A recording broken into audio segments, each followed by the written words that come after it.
Hello बच्चों, let's read the question. Column 1 में given है हमें कुछ physical thermal quantities and column 2 में उनके S I unit. So we have to match the correct entries. तो बच्चों, कॉलम 1 में ए एंट्री में हमें पूछा हुआ है वाटर इक्विवेलेंट। सो इसकी फाइंड करनी है हमें एस आई यूनिट। तो सबसे पहले देखते हैं वाटर इक्विवेलेंट क्या होगा। So for a body, water equivalent is described as the mass of water. Water का वो mass जो कि same amount of heat absorb करेगा। तो मान लेते हैं body भी Q amount of heat he absorb करती है, जबकि दोनों में जो temperature rise है वो same है। So body का वो mass जो कि mass of water के equal हो, उस मास को हम बोल देंगे water equivalent. So definitely this is categorized by the mass. So the SI unit will be KG, kilogram. So A का आंसर आ जाएगा एस। अब देखते हैं बच्चों entry B, which is the molar specific heat.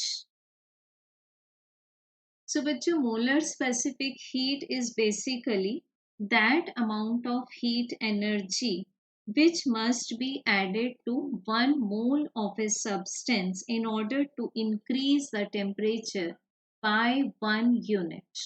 So इसके लिए हम expression लेंगे S equals to Q divided by number of moles multiplied by the change in temperature.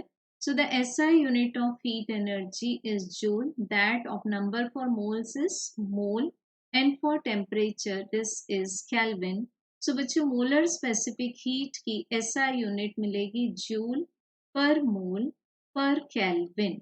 सो हमें बी एंट्री का आंसर मिल जाएगा P। सो बी का आंसर आ जाता है P। अब देखेंगे बच्चों एंट्री नंबर C, जो कि है specific heat. So specific heat, suppose we are taking it as the symbol of capital C.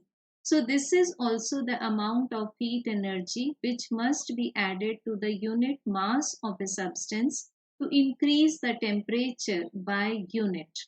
So Q की unit आ जाएगी जूल, mass की unit आ जाएगी किलोग्राम, and temperature की unit केल्विन। सो बच्चों यूनिट हो जाएगी जूल पर केजी पर केल्विन। तो सी का आंसर आ जाएगा हमारे पास में आर।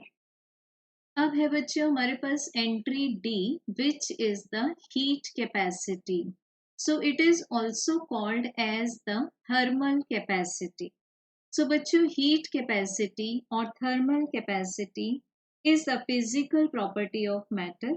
So बच्चों, thermal capacity means this is the heat given to a body। तो heat energy को मान लेते हैं Q। जिस बॉडी को ये सप्लाई की है उस बॉडी का अगर टेम्परेचर राइज यूनिट हो जाए, so amount of heat will be called as heat capacity or thermal capacity। so इसको एक्सप्रेस करते हैं हम Q divided by del T से। Now the SI unit for heat energy is joule and that of change in temperature is Kelvin. So हमें heat capacity की SI unit मिलेगी joule पर kelvin. सो बच्चों, डी का आंसर आ जाएगा Q। अब आंसर्स को रिकॉल करते हैं। ए का आंसर है S, B का आंसर P, C का answer R। So the sequence is SPRQ। So SPRQ means correct answer is option 3. Thank you.